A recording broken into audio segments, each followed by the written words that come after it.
Alright, it's been a while since we've had one of these. It's a Cody Hates Almost Everything week. Oh boy, this is gonna be fun. I am full of salt and... vitriol. Salt and vitriol, that's it. Now, may I ask, did you see one movie or two? Oh, I only saw one. Okay, I was gonna say. I didn't get a chance to see Challengers. 2 hours is a long time to carve out when you've already got a busy weekend. Anyways, welcome to Under the Bridge, everybody. Welcome to Under the Bridge. I'm Cody, aka the Scarlet Troll. And I am Greg, aka Greg. And this is our podcast where we talk news of the pop culture variety. Sometimes gaming news, sometimes comic news, pretty much always movie news, and also pretty much always a movie review. Ha-cha-cha-cha. That's good. That's a good addition. We should keep that. I mean, I don't know if I'm going to keep on doing that every time. No, but that's good. Up to you, but that was good. Okay. I like that. I like that a lot. Just with how dead it sounded as well. That's a deadpan delivery. They call me Aubrey Plaza because, I don't know, insert thing here. I mean, first of all, I'm flattered to have you on the show, Miss Plaza. So, ordinarily, I try to go for actual news. I'm not really much interested in chasing rumors and scuttlebutt. Mm-hmm. But I did find this one thing that is probably nothing, but I still wanted to comment on it anyway, because it's kinda sorta gaming news, and also something that is near and dear to my heart laterally. Oh boy. In the same way that one cousin who you grew up with, who you couldn't really get out of hanging out with, so you spent so much time that now they're pretty much just integrated into your life, you know, that kind of thing. Is this going to be a new thing about another way they've chosen to make Peter Parker miserable? No, it has nothing to do with Spider-Man, don't worry. Okay. I forgot to do the thing. Make sure to like, comment, subscribe, by the way. Oh boy, off as always to a rousing start. I like that I figured it out at like 2 minutes in at least this time. It didn't take me 10. That's fair. Yeah, make sure to give the video a like. It helps with engagement. Mm-hmm. Spread it around if you want. Anyways, the rumor, the thing, the nonsense. The nonsense. This comes from the Diz Insider, which I have no idea. I'm sorry. What the hell kind of name is that? It's supposed to be Disney Insider. It's anagram for. Contraction, I think, is the proper term. It still sounds stupid, but continue. Oh, it does. Yeah, I have no idea how reliable this is, but I've seen it floated around per an article, well, actually a series of questions that were answered on April 24th. Allegedly, nothing's been greenlit, but Disney has been developing an animated Kingdom Hearts movie. Ooh. I hate it. Yeah, I hate the idea of that, but at the same time, I'm also kind of surprised that it took them this long to finally go, we should make a Kingdom Hearts movie. Well, you gotta remember, it's also a Square Enix property. I mean, Disney, as far as I know, obviously Disney owns all the Disney stuff in that game, and as far as I know, They own all the original characters, so, like, Sora's a Disney character, technically. Wait, what? Yeah. Really? That sounds stupid. No, 100%. But... Yeah, it's like it's like, I made this character, Mickey Mouse looks at it, I made this character.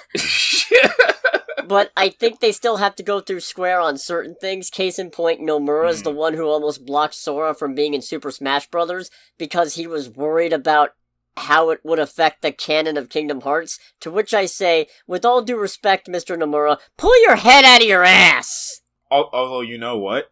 I'll be honest, it would be pretty funny and pretty neat if they did somehow work in Sora being in Smash into, like, the story of Kingdom Hearts 4. Oh no, that'd be funny, but also, God, just... You are not writing some kind of great Japanese novel here. No. You are not making some kind of higher art concept piece where there's no room for spin-offs in your elaborate masterpiece of canon. Kingdom Hearts is a joke! I grew up playing this series, I still play this series, and I still like it, I guess. But it's not good. You're right. Arguably, it's never been good. Kingdom Hearts is to you what the Fast and Furious franchise is to me, I would say. Yeah! Or you're just sitting there lamenting the loss, not even this thing that you like, but your image of greatness that it could have achieved. That's me for Kingdom Hearts. This really could have been something! This could have been spectacular! And instead, it's a mess! It's a bit of a mess. It's a big, stupid, nonsense mess! Told across 5 different systems, including mobile phones. Including mobile phones and including a music game that made me instantly hate the series. Yeah, we're gonna do that again sometime. I didn't know. So, according to these rumblings, originally the idea was to do something on Disney+, but more recently, the authors heard that the goal would be a big screen adaptation, to which I say, that's an even dumber idea! Yeah, I feel like Kingdom Hearts as a whole would lend itself better to, like, being a series on Disney Plus overall. Being a series of, like, I don't know, half an hour to hour episodes that gives more room to flesh things out. Right, and it would have to be animated. God, I'm imagining live action and it's the most cursed, awful, stupid thing on the planet! Except for Mufasa! But we'll get to that. Who do you think they would cast as Sora if they had Timothy Chalamet!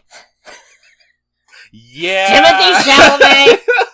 Yeah, honestly. No, wait, he's Riku. What am I thinking? Oh. Timothy Chalamet is Riku. Tom Holland is Sora. Oh, yeah, I could see that. No, wait, Tom Holland is Sora. Timothy Chalamet is Roxas. I hate this so much.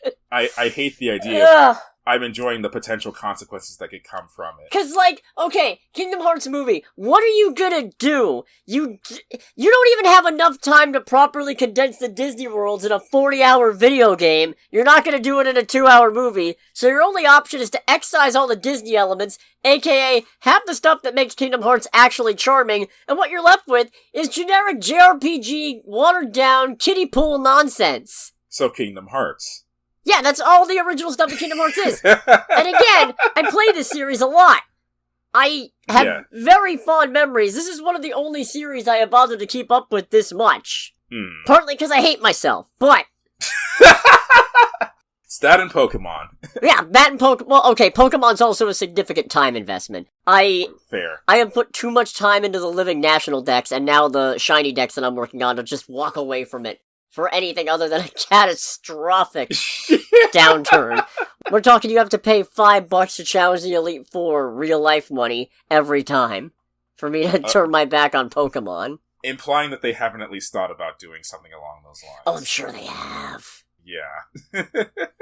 Anyways, Kingdom Hearts movie. Bad idea, don't do it. Yeah, again, a series would make more sense. An actual 2-hour, like, theater movie, not so much. No. You could make that movie 4 hours long. You could put Zack Snyder on it. It would still be terrible, and not just because of Zack Snyder. I was gonna say, it's like, wait, you want a Zack Snyder Kingdom Hearts movie? Actually, hold on. Hold on. The story's already garbage.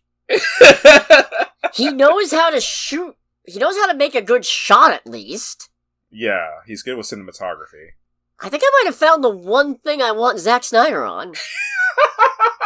It's the thing of like, alright, our expectations are already low. They can't really go much lower to begin with. The worst he can do is make it entertaining. Yeah, Zack Snyder making a Kingdom Hearts movie to you would be what Episode 9 of Star Wars is to me. And I actually like that movie, even though I acknowledge it is objectively a bad movie. Yeah, no standards, just go in for the ride. Yeah, it's... I wonder what your equivalent would be of Palpatine has returned in the opening crawl would be. Mickey Mouse snapping a guy's neck.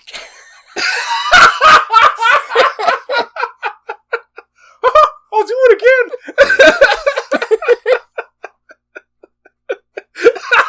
No, actually, it would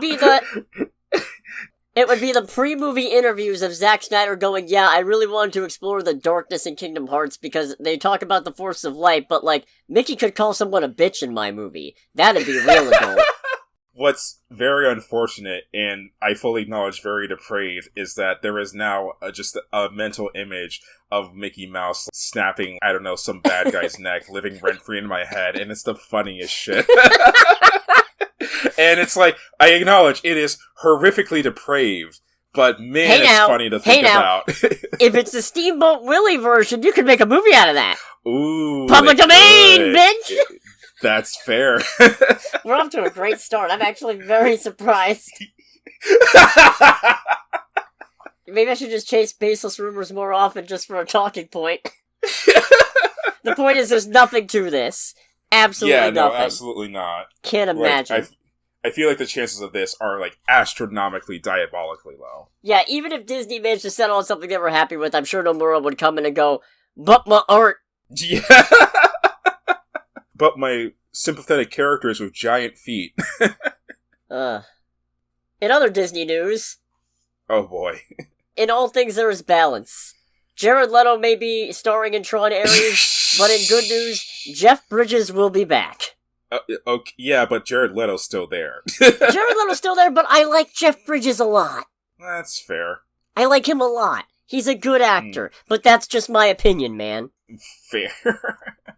So yeah, he announced on the Film Comment podcast he's going to be in Tron Ares.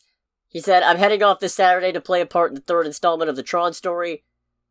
Oh, I don't like this next quote. Oh boy. I mean, I get, it's probably a publicity statement. Jared Leto was a star of this third one. I'm really anxious to work with him. I've admired his work. That sounds very PR-y to me. That makes one person between you, me, and him. On the upside, he's also said there's going to be even less AI stuff in Tron Ares, and the production is using more practical sets for the new project. So... There's something deeply ironic about that statement, considering it's a movie. Considering it's a fucking Tron movie. Yeah. To be fair, the original had a lot of practical sets.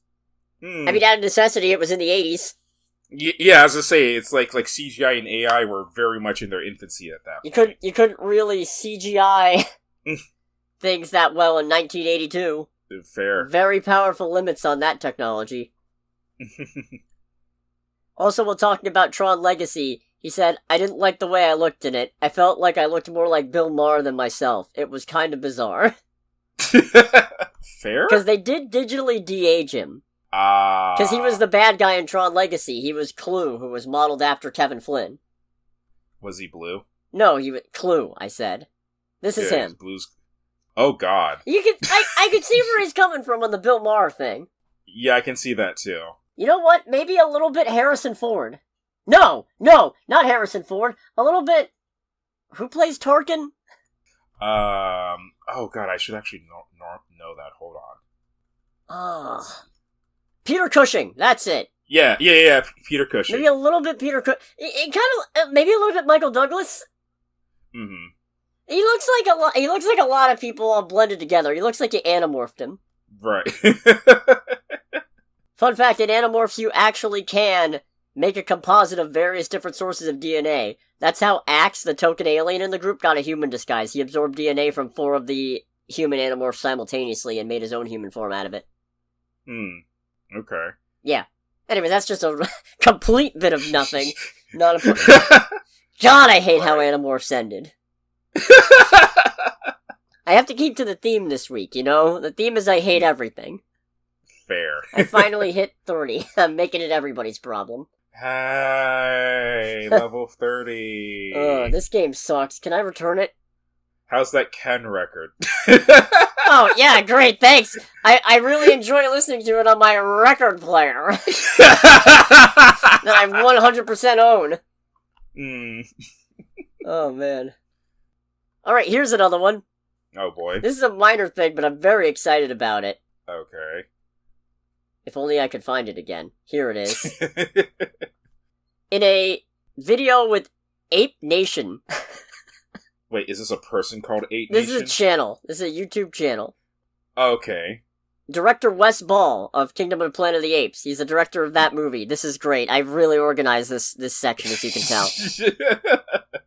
Said that on the Blu-ray, the home release of Kingdom of the Planet of the Apes, we can expect to see a version of the full movie of the unedited footage where it's just the people running around in mocap suits. Oh, okay. I was gonna say, I was getting scared for a second. I was like, wait, are we not getting the full movie in theaters?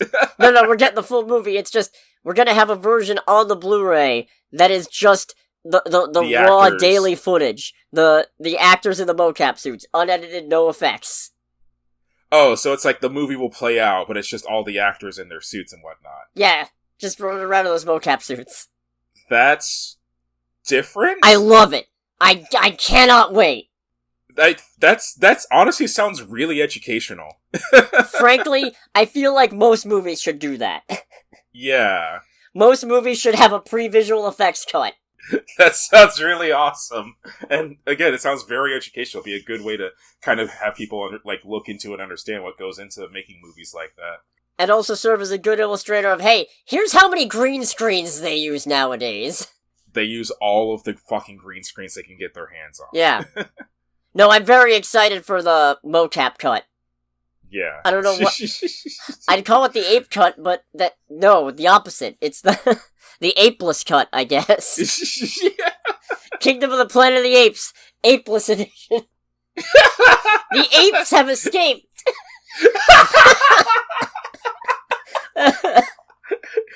Oh, God. This breaks from the theme of this episode a little bit, but I don't hate that. Yeah, no. Very excited.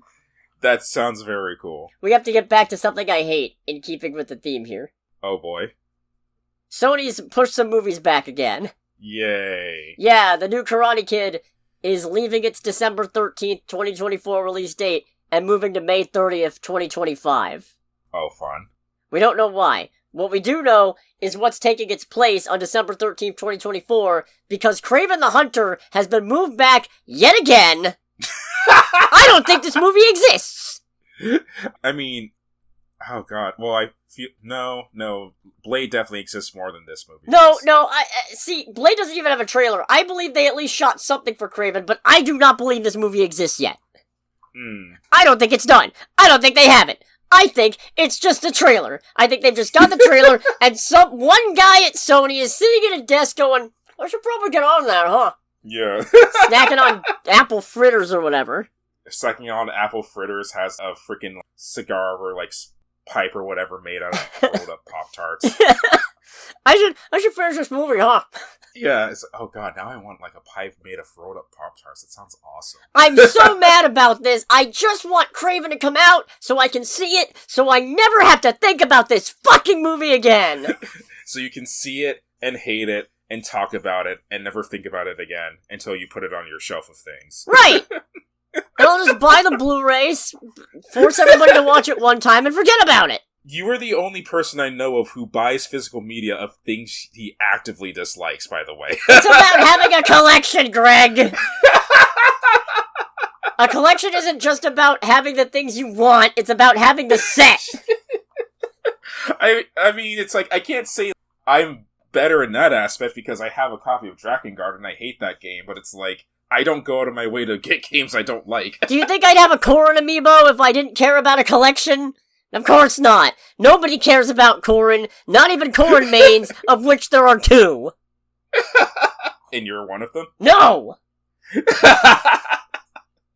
There are 2 Corrin mains, one male Corrin main and 1 female Corrin main. That's it. They are the sum total of all Corrin mains in Smash Bros. Ultimate. Actually, one's a Smash 4 Corrin main. Oh, even better. So I know what you're thinking about this whole Kraven thing, because you hear Kraven the Hunter, obviously his name is Sergei Kravenov, so he's Russian. And when you think Russia, obviously, the main joke that springs to your mind is communism. But, I'm here to tell you, communism was only a red herring. Continue? And I say that because I have an update on Clue. Okay. Which is that Sony is going to be working with Hasbro Entertainment on adaptations of the board game Clue because they have obtained the film and TV rights. I don't like the sound of that. Of course not! Of course you don't! It's Sony! Half of their good movies are just flops! Yeah. And the other half are accidents! I meant to say accidents in the first place, because you look at Ghostbusters Afterlife. Great movie. You look at Frozen Empire. Oh. Well. Yeah, in my case, you look at the Gran Turismo movie. Can you hear the clap? Oh, no, I did not hear the clap. Dang it. Well, I was. Okay. It'll show up in post. And look, I know there are Sony movies I like. Obviously, studios are multitudinous. They are multifaceted. There's a lot of people involved. In my case, that also applies to the Gran Turismo movie. Yeah, I'm just saying, Yeah. I'm biased by the fact that they keep fumbling one of the most popular superheroes on the planet. Fair. You cannot make Spider-Man work. So instead, your decision is, let's try to make Kraven work. Anyways. I like Clue. I like that movie. That was a good movie. Yes. We just watched it recently, actually. Yes, we did. And it was a good time. It was a lot of fun. Mm-hmm. I don't know that I ever need to see another one, though. Yeah, like, it felt better for it to be just one and done. Apparently 20th Century Fox had the rights at one point, and Ryan Reynolds was attached to star in a new adaptation. Okay, that I would be kind of at least interested in seeing. If he's the butler? I guess? If Ryan Reynolds was Wadsworth, I guess I could see it. But making him anybody else... I guess you could make him Mr. Green. Why am I workshopping this like I want it? I don't. Because you hate it. I hate it. I hate it. Like I hate most things on this episode. I'm very glad to have found this connecting theme. It's very good to have. Right. And now it's time for trailer time. Trailer time. It's trailer time again. We've got movie previews to watch. It's trailer time again. We got a trailer for The Exorcism starring Russell Crowe, in which his character from The Pope's Exorcist has apparently decided to change his name, move to another country, pick up a different accent, and become an actor. So what the fuck is this? Is this an Exorcist movie? I guess it's a Exorcist is this related movie, but no, it's not The Exorcist, it's different. Well, fuck that. I will be honest, my first thought was, when you told me that this is one of them, I was like, wait, there's another Exorcism movie? Didn't they just do one this year? No, I was talking about The Pope's Exorcist, completely different.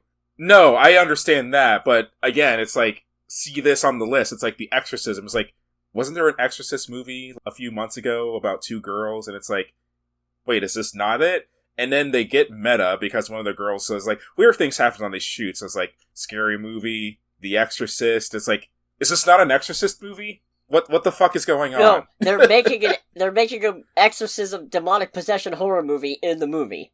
I hate that.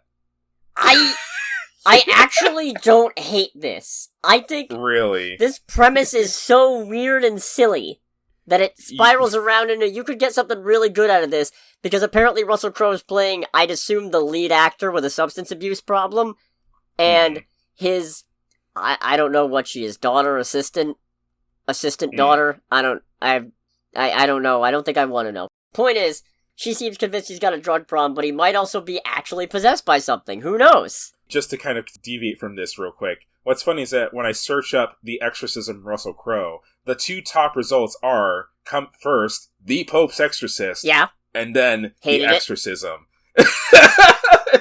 This is a little annoying. You know what else is annoying? I genuinely don't remember what Russell Crowe sounds like anymore. He does so many different voices in his films. I've seen so many movies as of late with him doing silly little accents that I do not remember what he sounds like. You know what's really unfortunate in regards to Russell Crowe for me? Yeah? Do you know how I was introduced to him, like, knowing who he was? Was it The Nice Guys? No, it was Chicken Little. Chicken Little? Who's he in Chicken Little? He's not in Chicken Little. There's actually, like, a deleted scene in, like, the DVD set of Chicken Little, because I had that when I was younger. And there's apparently a whole thing about media coming to bust down Chicken Little in his dad's house, trying to get a piece on about his kid being fucking insane. And they mentioned that one of the things talked about by the actors, because this is one of those deleted scenes where, like, it's not animated, but it's, like, drawn and voiced and all that. Oh, like a storyboard. Like, it's storyboarded, yeah. And he's like, oh, and there's going to be a movie. Who do you want playing as you? And then all the actors that they name have, like, animal names. And then they mention, and then they go, what about Russell Crowe? It's like, Russell Crowe? Ooh, Russell Crowe sounds cool. It's like, when I was younger, I'm like, that's not a real name. There's no way that's a real person. Look him up. Russell Crowe's a real person. What the fuck? See, my introduction to the name Russell Crowe was Shark Tale, but there they made it Muscle Crowe as an aquatic sea life pun. Oh, nice. Along with Jessica Shrimpson and Cod Stewart. Oh, God. And Seal, who was an actual seal. Anyways, look, I didn't care for the Pope's Exorcist, but I thought the Pope's Exorcist was going to be pretty stupid from go. This, I'm interested in, if only because this is a kind of weird premise with multiple layers to it. I'm excited to see what they could do with this. I don't think it's going to be good because Russell Crowe's doing a silly accent, but... Again. Again. But we'll see. Yeah. Or is that what he actually sounds like? I don't know! I don't know anymore! Yeah, I don't know what he sounds like either. Now I'm gonna have to watch a Russell Crowe interview immediately after to see if I can figure it out. For all I know, that's his real voice. Right. We also got a new trailer for The Watchers, which I thought was kind of sudden, but apparently the last one was 2 months ago? Yeah, I didn't realize that either. It's like, wait, wasn't there just a trailer for this? And it's like, oh shit, it's been a while, actually. Yeah, I feel like we saw this like 2 weeks ago. Mm-hmm. But we didn't. Apparently it was 2 months. Go figure. Yeah. Time flies when you're hating things. I mean, either that or whatever movie we saw it in front of a couple weeks ago. It was just a very, very late showing of that trailer. It's probably just we saw the trailer again in front of a movie, so it feels like it was 2 weeks ago. Yeah. I actually don't hate this. Yeah, no, this one looks a lot more interesting than the first one. And it also doesn't... It feels like it verges on that territory of maybe giving a little too much away, but doesn't quite get there. I don't think I've seen the whole movie from this. Honestly, the thing that gets my interest is, wait, where is this taking place? And the thing that does it, well, before being introduced to the other characters with their very British accents, the thing that got it for me, that made me start thinking that, was seeing the woman's car and it being right-hand drive, because like the steering and all that is on the other end of the car. I'm like, this is an American woman. This is clearly an American woman. Where is this movie? Also, just to make a geographical note, apparently this film is set in Ireland, not England. Oh, is it now? Yeah. Ah, fair enough. Just figured I'd bring it up. Yeah, Somebody will probably and rightfully be offended by by the misnomer. Hey, look, I at least know enough to not say that Scotland is part of England, okay? Yeah. No, I can't confirm, but I feel like that's implying that New Jersey is Rhode Island, and vice versa. I will throw hands. Cody's hands are rated E for everyone. Oh wait, Dakota Fanning. I know that name. Hold on a second. Mm-hmm. Hold on a second. Oh yeah! She was Sally in The Cat in the Hat with Mike Myers. Oh, nice. Yeah! What a bad movie, I love it! And apparently she's in Equalizer 3. No, haven't seen a one. Yeah, I haven't seen it either. She was someone in Twilight. Huh. Oh! She was one of the members of the Mason family in Once Upon a Time in Hollywood. Oh, okay. Yeah, she played the girl named Squeaky. Wait, isn't that the one who Cliff gave the ride to? I think so? Huh. Didn't recognize her at all. Yeah, no. Interesting. If you told me that's the same person who's in this trailer, I double take. Right. But then again, I don't know. On certain days, literally everybody looks exactly the same to me. I don't know. No, I'm decently excited for this one. I'm pretty sure this is a directorial debut, I think. Right. Yeah, it's a directorial debut of Ishana Night Shyamalan. Yeah, which is M. Night's daughter, I believe. Right. Well, best of luck. This looks interesting. Oh, yeah. I look forward to seeing this eventually. Hopefully on the weekend it comes out, but who knows at this point. I keep running into busy weekends, so I can't see as many as I'd like, and that makes me sad. Yeah. I'll see Challengers eventually. I'll make it my birthday gift to me. Watching this weird, sexy tennis movie. It would be very funny if you go to see this movie and end up hating it too. I hope not. Anyways, back to things that I hate. We got a trailer for Mufasa the Lion King. I don't want to hate this, but I'll hate this. Yeah, no, absolutely. The second they started playing Circle of Life's opening, checked out. No. Yeah. Fuck you. It's like, and our second installment of photorealistic CGI Lion King is a prequel. I hate this so much, and I resent every single person who helped this make $1 billion and convinced them to make more of these. Isn't this like the highest grossing of the air quotes live action movies? Yeah! Mm. Yeah! I think. Let me double check this, actually. Yeah, I'm pretty sure it is. Oh god, this is a big list, actually. This doesn't just count the modern ones. Really? Let me just click on this. Yada yada yada. Highest grossing animated film of all time since August 2019. It's, I guess it is technically animated. Yeah, I would say it's animated. Yep, it is animated. Highest grossing Disney readaptation to date. Yep. Okay. Hope y'all are happy. I Because I'm not. Quite a few people are, that's for sure. I don't understand the appeal. It's so it's not that the animation looks bad, it's just that animation is inherently limiting when you try to mimic real life. When the lions are making faces, I have to actively stop, think, click my brain a few times, refresh to try to figure out what emotion is on their face. Because I am not good at reading the emotions of lions. Yeah. I'm barely good at reading the emotions of people. Now you want to throw a whole other animal in there? Get out of here. Right. So I did some more digging on the premise of this, and it did not necessarily endear me. Because apparently, this movie is actually Rafiki telling the story of Mufasa to Simba and Nala's daughter Kiara, aka the protagonist of Lion King 2, and there's also going to be color commentary provided by Timon and Pumbaa, so they're also folding in Lion King 1.5. Huh. So you know what's funny? When they showed all the actors on the back of it, the two I saw were like Donald Glover and Seth Rogen. Now I've never seen the first like live action or photorealistic CGI movie, but it's the thing of like, wait, didn't Donald Glover play Simba and Seth Rogen play Pumbaa? How are they supposed to work in this prequel movie? That makes a lot more sense. Yeah, no, I saw Seth Rogen and I went, wait a minute, what? Hold on a sec. And Billy Eichner is Timon, who was also listed in there. And I was very upset, and I'm still upset! I don't understand the appeal of this movie! I don't understand the appeal of most live-action Disney adaptations on the best day! Even the best ones are usually just about as good as the original. Right.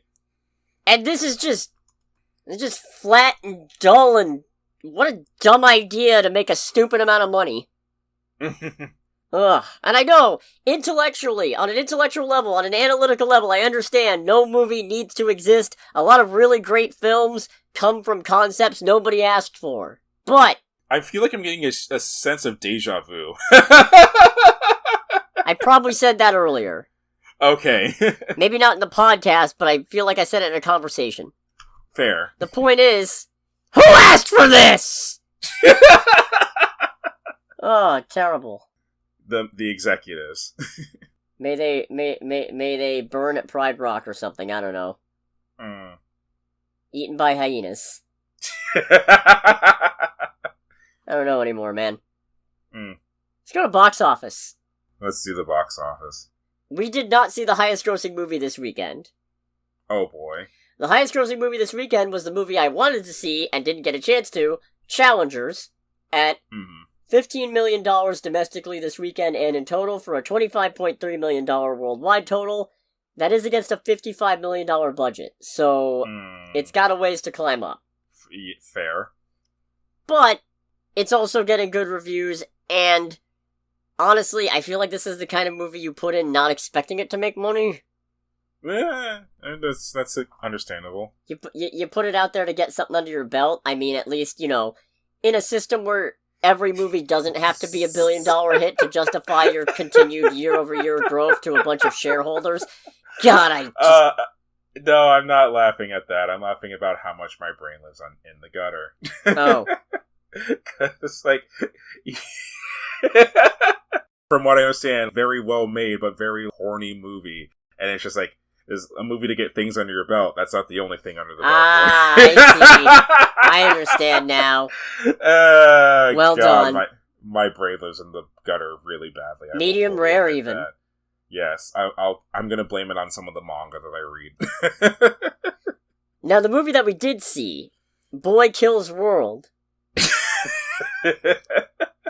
10th place domestically. Oh boy, how bad is that like money-wise? $1.68 million domestically this weekend, and in total, no worldwide release info yet, and I can't find a budget. Okay. So I have no idea how this is doing. I hope it's bad. Because this was not a great movie. This is fascinating to me, because... Oh boy. Objectively speaking, this is not the worst movie I've seen all year. And, okay, it's also not my least favorite that I've seen, unless you're only counting theatrical. Because if you count straight to streaming, there's A Nanny's Revenge, which I didn't finish, and still don't have the fucking... I don't have the mental health capacity to go back and finish that one. Fair. I don't think. Maybe I'll try it again. But this is, so far, my least favorite thing I've seen in theaters this year, and it's crazy to me because I couldn't tell you why. Just nothing about it clicks with me. The one good thing I'll say about it is the action is gnarly. The action is absolutely insane in this movie. But at the same time, I don't know, I need a film to have more than that. Yeah. Or at least, I need a film to have that and not suck at everything else. Yeah. And it's so weird to me because it seems like this movie's actually getting pretty decent reviews and quite a few people seem to like it, and I'm just sitting here like, I don't understand. Not since I saw Daddy's Home in theaters have I been this perplexed. So for me, it's a thing of, I feel like this is, on the absolute minimum level, a fun, mindless action movie, but I also look at it and say, I don't think it's a particularly good movie, in all honesty. Like, the action is gnarly, the color commentary throughout the movie, as a concept, is pretty novel and kind of fun on its own, and that's kind of it for me personally. I feel like that there's a lot of seeds of creativity in here, but none of it just comes out to anything that makes me go, ooh, man, that was awesome as a whole product. Yeah, I don't... The color commentary is an interesting idea. The problem is that it's not good. Yeah. It's stupid. It's banal. Maybe it's because I watch a lot of Mystery Science Theater, but it's like, if all you're gonna do is sit here and say the same stupid jokes over and over again, I could literally watch a guy and two puppets do that way better. Hell, this is very narcissistic of me, but I feel like my own internal monologue about this movie is more engaging than this movie. And it's not helped by the fact that they got H. John Benjamin to do the inner monologue, so all I'm hearing is Archer / Bob Belcher / what's his name from Family Guy? The guy who's seen all the movies and, like, runs the convenience store or whatever. Doug? I think it's Doug? Yeah, I think so. He's voiced by the same guy. That's all I hear. And it's just distracting to me. On top of it just being insipid dialogue. True story, no spoilers. The thing that was most interesting about this movie, and I think we both agreed on this one, was I walked out of this movie kind of in a daze. I had such a bad time at this movie that occasionally I run into this weird thing where I'm so psychologically drained that it feels like I'm coming down with the flu. Right. But I know I'm not, because as soon as I stop whatever is draining me like this, the symptoms start to wear off. Right. Usually it happens after a pretty bad day at work. It doesn't usually happen at a movie, but in this case, it did. So I'm shambling out of the theater, broken by this thing, and not even able to articulate why. And I almost threw away my Regal 2024 refillable cup. Not an ad, by the way. No, not an ad at all. However, Regal, if you want to sponsor me, go right ahead. Yeah. I will shill. The point is, I'm shambling out, and I look at my cup, and I go, I almost just threw this away. Because I almost forgot this was a refillable cup, and I almost just threw away like $16. And Greg incredulously asks, $16? And I go, yeah, but it brings refills on soda down to, like, under $4. So I still have 8 months in 2024 before it stops being valid, so I can bring the price down to... And then Greg goes, how do they tell when it's no longer valid? Is there a QR code or something? And I just go, Greg, it says 2024 right on the cup. And then we bust out laughing, and that was the best thing to come out of seeing this movie. Was me having a horrific blonde moment. This movie is the kind of movie where if I got hit by a bus tomorrow, there's still a greater than 0% chance that as I stare into the headlights, paralyzed by fear, disbelief, and indecision, my last coherent thought might just be, I shouldn't have wasted time seeing that movie. There's a point halfway through the movie where I consciously thought to myself, I feel like this is where the movie should be losing me, but I was never on board. I should have been lost, but I never got on the bus to begin with. I never knew where I was going. It's fine, I guess. Yeah. No, I just did not click with this at all. Mm-hmm. The premise, which we haven't even said. Yes, the premise. Jesus Christ. The premise is that Bill Skarsgård is playing an action hero who was raised by a shaman from a young age to slaughter the Vanderkoys, particularly Hilda Vanderkoy, the ruling elites who keep this unspecified city-state under their dictatorial... I almost said dictocratic, and I was like, that's not a word. Totalitarian. Totalitarian, that's the one! I feel like dictatorial is also a word, but totalitarian is a much better summation. Dictatorian? Dictatorial. Point is! Yeah. Yeah, it's just another form of dictator, basically. Yeah. So, the boy remembers that his mom and his sister were shot dead as part of this culling that the Vanderkoys do every year where they round up the city's quote-unquote enemies in order to make an example and keep the rest of the people in line. So the boy's been training for years, his tongue's been cut out, he's deaf. Mm-hmm. He has an inner monologue again by H. John Benjamin. It's awful and distracting and I hate it. And then he decides to go on a rampage of revenge finally, and lots of death ensues. Lots of death, lots of, honestly, very creative kills. Yeah! Not to the same level as Monkey Man, but still a lot of very creative kills. Yeah, the one that really stuck out, I don't want to give away because it wasn't in the trailers, I don't think, but there's some interesting stuff in here. It's a shame that I'm so checked out by everything else that I can't really remember or actively engage with it. Right. And also, he's got constant hallucinations of his kid sister, which he continues to interact with as if she is real and somehow capable of being in danger, in spite of the fact that he should be well aware of the fact that she is not really there. Yeah.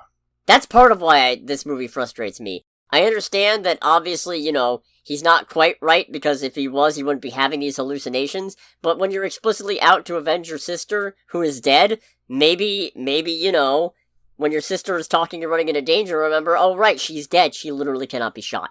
Yeah. Moron. And then he also teams up with Andrew Koji as Basho, and Isaiah Mustafa as Benny. They're two members of the Resistance. I don't like them either. Yeah, I don't know what Basho's thing was. His thing is being too dumb to realize that boy is deaf and mute. Right. So he keeps talking to him like he can understand him. Well, okay, he can because he can read lips, but he keeps assuming that he's up to speed, and also Benny's whole shtick is that he probably speaks another language, or maybe he just mumbles so boy can't read his lips. So, we get... All I can think is it's just Family Guy reimaginings of what he interprets Benny's speech as. And I say Family Guy because, again, that's Doug or whatever his name is doing the inner monologue. There's some other names in this, though. Famke Janssen is Hilda Vanderkoy, and good God, she has not aged at all. No, she is not. Because I'd like to remind you, she was Jean Grey in the original X-Men movies. Yeah. Holy shit, what's her secret? Whose life energy is she draining to make that happen? You know what? I kind of had that thought recently in regards to Miranda Cosgrove. Huh. For whatever reason, an interview popped up on my feed on YouTube that she had, I want to say within the last year. And I'm looking at her, it's like, you still look exactly the same as when you were on Drake and Josh. That is terrifying. Where do I know Michelle Dockery from? Because I know I've seen her in something. She plays Melanie, the one who does all the public media perception, essentially. Oh, she was in The Gentleman. Okay. Is that where I know her from? Oh, she was also in Downton Abbey. That I wouldn't know. Still haven't seen any of it. No, same. I really think it would have been funny to watch if I had gotten a chance to watch Downton Abbey: A New Era, having watched none of the show, and having to try to form conclusions based on what I saw in the movie, but I never got the chance. Right. Okay, she was Rosalind. Okay, yeah, so that's probably where I recognize her from then. Interesting. Also, Charlton Copley, the guy who I keep thinking is Jake Gyllenhaal. He was in Beast. Oh, okay. Yeah, he was the family friend. He was Idris Elba's family friend. The guy who went out like a hero blowing up the lion. Except the lion didn't die, but it's a thought that counts. Mm-hmm. Oh, he voiced Chappie, too. And he's Jimmy in Hardcore Henry. Oh, right. Yeah, I like that guy. Yeah. And then I am so sorry, I'm gonna butcher this man's name. Yayan Ruhian is the shaman. Okay. I don't know really what else I'd know him from, but he does a good job here as the as the mentor of a sort. The really shitty mentor, I think it's safe to say without spoiling. He is a shitty teacher. Oh, he was in The Force Awakens? Yes, Tasu Leech. I don't remember which character that was. I feel like probably somebody early in.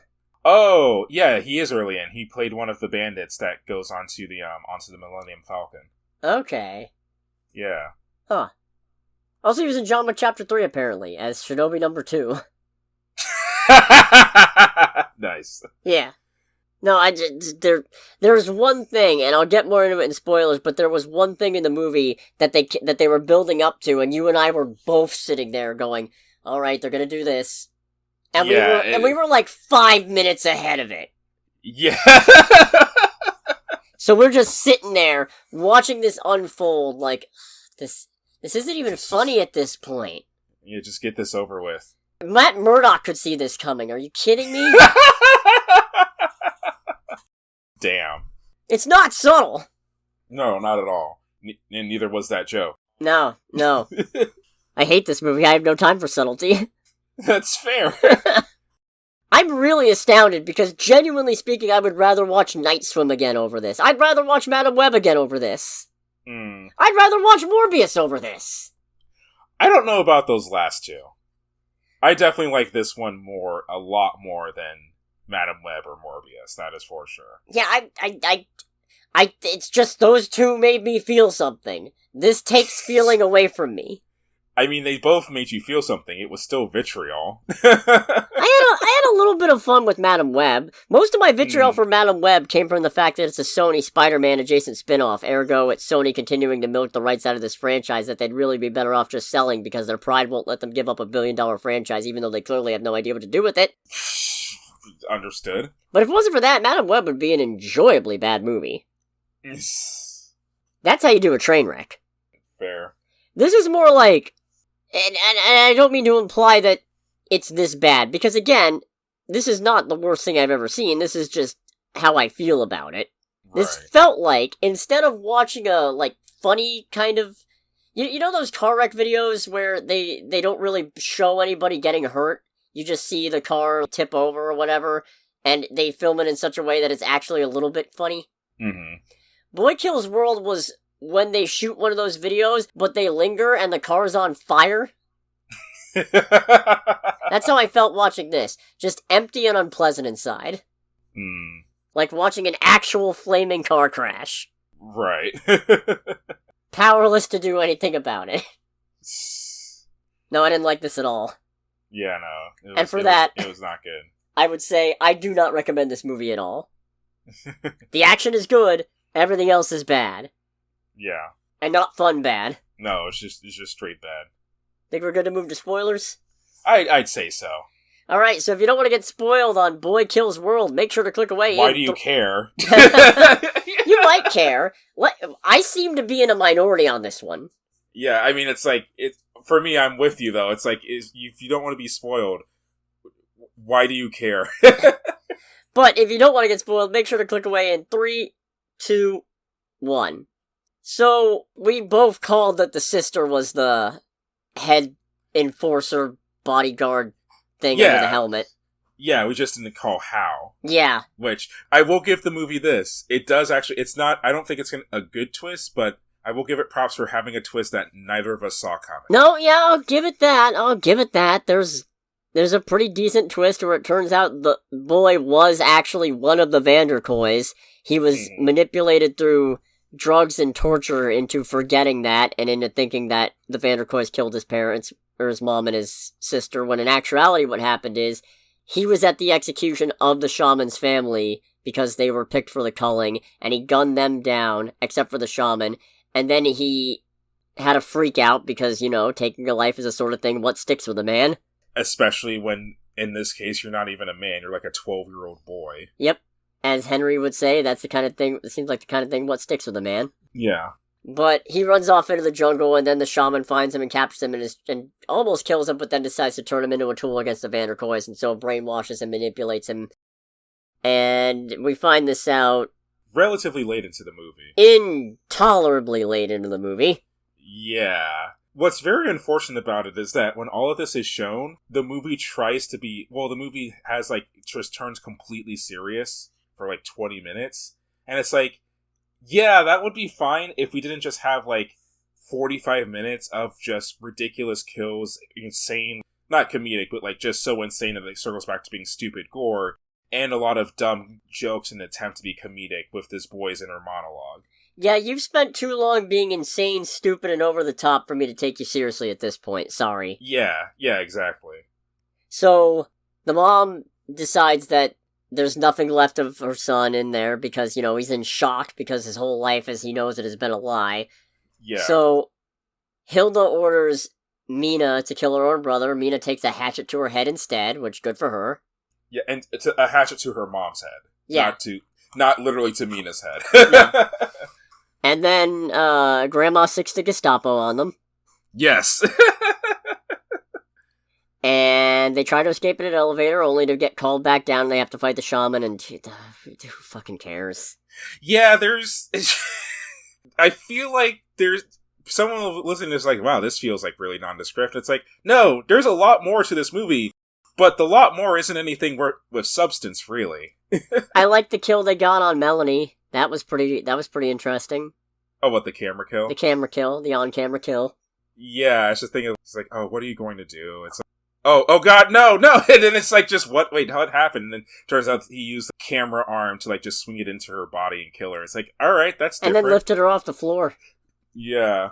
That was impressive. I will say, Melanie's line of, do you know how hard it is to get a serial company to sponsor mass murder? Is gonna live rent-free in my head for a while. I forgot about it until you said it, actually. Yeah, because part of me also goes, it's I could see that being a thing.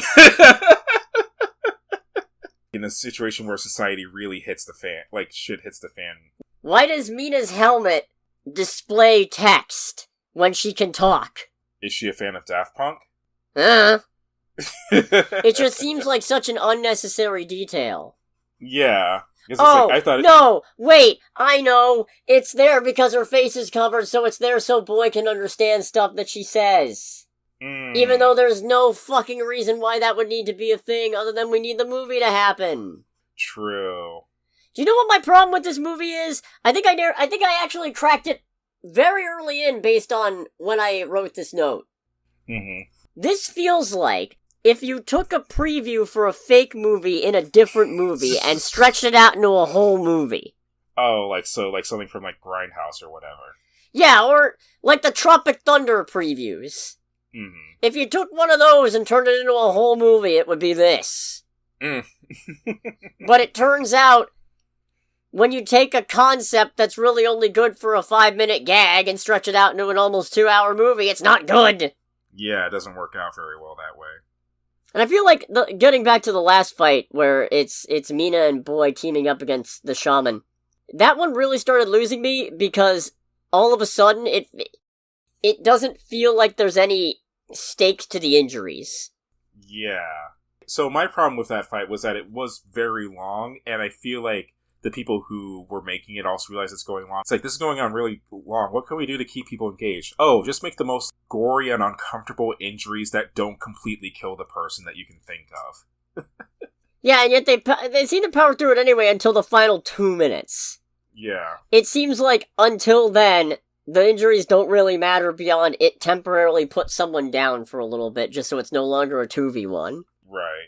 You can see the gears turning, and you can see the machinery of the movie behind this scene, where it's just like, this isn't going because the fight is naturally still going because these are good combatants. This is getting stretched out because we need to pad this fight out. Yeah. And I don't like it. Yeah, I don't like it either. One might even say I hate it. As is the theme of this week's episode. Okay, I'll give the movie a little bit of credit. I like the fake out with the girl at the marketplace where it looks like it's gonna be a love at first sight thing, and then it turns out she's actually a fucking horrible totalitarian supporter, and then immediately gets fucking dropped, and then she gets picked up for the culling anyway and killed. Yeah, which also very much signifies how... Because the whole thing about the culling is that people are picked up who are considered enemies of the state, and are, murdered for being enemies of the state. And originally it's displayed that the culling, people who are called for the culling are people who are genuinely enemies of the state, who are like maybe secret resistance members. And then when that girl shows up during the serial company murder fest, and no, I am not mincing my words there, then it's a thing of like, oh no, this woman is actually insane, the woman who leads the country or city or whatever, and she's just killing random people because she's insane. Alright, so someone clearly read up on the history of Joseph Stalin, but missed all the other things that make Joseph Stalin's story interesting. As one of the Vanderkoys said, she's on a wild goose chase, but we ran out of geese, now we're hunting pigeons. Yeah. That line I remember. The cheese grater fight was proper uncomfortable. Yeah, this movie, if nothing else, reignited and justified my semi-fear of cheese graters. People are like, oh, it's just their cheese. Like, no, cheese graters will fuck you up if you're not careful. Oh, be glad you didn't see Evil Dead Rise, then. You know what? I am so glad I didn't see that movie in general. The trailer was enough. Yeah, that was a very uncomfortable movie. I'm still glad I saw it, but oh boy. I don't think I would have liked it at all. I actually wrote down here, if this were a better movie, I might have an opinion on this twist, but instead I'm just empty on the inside. I feel like I shouldn't laugh at that. I took the time to write that down. In the middle of the movie. Right. No, there's a point where it's supposed to indicate the boy's going too far in his quest for revenge, because one of the Vanderkoys is helping him out a little bit, although mostly out of, fuck it, I've tried everything else, this is going nuts, it might as well end one way or another. And he kills him anyway, and it's supposed to be like a dramatic thing where the hallucinations of his sister is trying to convince him not to do it, and then kind of disappears when he doesn't, because he figured out how to de-summon her or something, I guess. And I just do not give a fuck. It just doesn't stir anything at all, because so much of this movie was player one, win jokes, that is just... Oh yeah, by the way, in case you're curious about the inner monologue and all that, he picked up this inner monologue from an arcade game that he and his sister used to play when they were young. Yeah. Yeah. So there's a lot of fighting game dialogue references. It's... not great. No. Sholto Copley gets a bench press vice dropped on his head, or whatever it's called. Which would have been great if it wasn't for how long it was going. If it wasn't telegraphed so obviously you could see it from space. Yeah. Things you can see from space. The Great Wall of China. That's a myth. That... I was going somewhere with this. Yeah, but... But it would be helpful if your analogy actually had things that were visible from space. I mean, I know it's a myth, but that doesn't matter for this joke. Sorry, go ahead. It's like, Great Wall of China. That scene happening. The ocean. The ocean. My ego. And then the end of the movie is them just shambling out of a parking lot. Mm-hmm. And I'm just hoping they're dead. But they're not. Yeah, they're not. There's a post-credit scene that's literally just them eating cereal. Which, how can he eat cereal? He literally had his tongue cut out. I mean, you can still eat without your tongue. Hmm. I'm just curious how he can taste it. Oh, that sounds deeply uncomfortable. Ugh. So, in conclusion, this was not a good movie. Oh, it turns out, apparently, you may actually be able to taste without a tongue. Well, I mean, it's established that I imagine if he still had a sense of smell, then he would still be able to taste to a degree. But still, having a tongue and a nose is definitely superior. God, just thinking about it makes me so uncomfortable. Yeah, this is not a productive area of discussion. But in conclusion, this movie is not great. No, and I strongly do not recommend seeing it. The only reason this is not at the dead bottom of my 2024 list so far is, well, first of all, Letterboxd says it's 2023, not that that's going to stop me, but also that there's a couple of straight-to-streaming movies I watched that are much worse. In that they don't even... Actually, you know what? I might need to give Skeletons in the Closet another shake. I don't know if it's fair of me to say that it's worse. I wasn't really paying attention. That's fair. In any case, thanks for listening, everybody. Make sure to share the video around if you like this. I also got links in the descriptions. I really need to start getting on other social media, especially because TikTok might be going bye-bye, who knows. Yeah, who knows. I never uploaded the newest show. I'm so bad at this. Aww. Oh well. Next week... Oh, this is gonna be difficult. That's right. Because there's The Fall Guy. Right. Which I want to see because Ryan Gosling. Yeah. There's Tarot, which I want to see because shitty horror movie. Mm-hmm.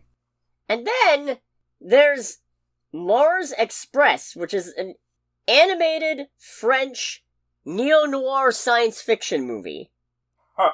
And it's not made by the same people who made Code Lyoko, right? No, Greg. Not everybody in France who makes animation is Code Lyoko. That is a stereotype.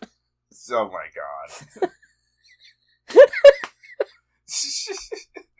There's gonna be someone listening who's like, what the fuck is a Code Lyoko? At which point I go, Get the fuck off my property. Yeah! We're old! Yeah, I'm 30 now. Oh, man. Yeah, welcome to the club, bitch. I feel like I gotta try for Mars Express. I am interested in Mars Express. It's definitely between Mars Express and Fall Guy. But it's also the thing of, do I see that for the podcast, or do I just see that for me? I mean, why not both? So probably The Fall Guy. We'll see if Mars Express and Tarot make it on the list. But regardless, because we've all seen how good at planning I've been these last couple of weeks. Right. Yeah, I'll probably see 2 movies. I'm tired. Regardless, this has been Under the Bridge with Cody, aka the Scarlet Troll. And with Greg, aka Greg. And we'll catch you guys next week. Goodbye, everybody. Bye!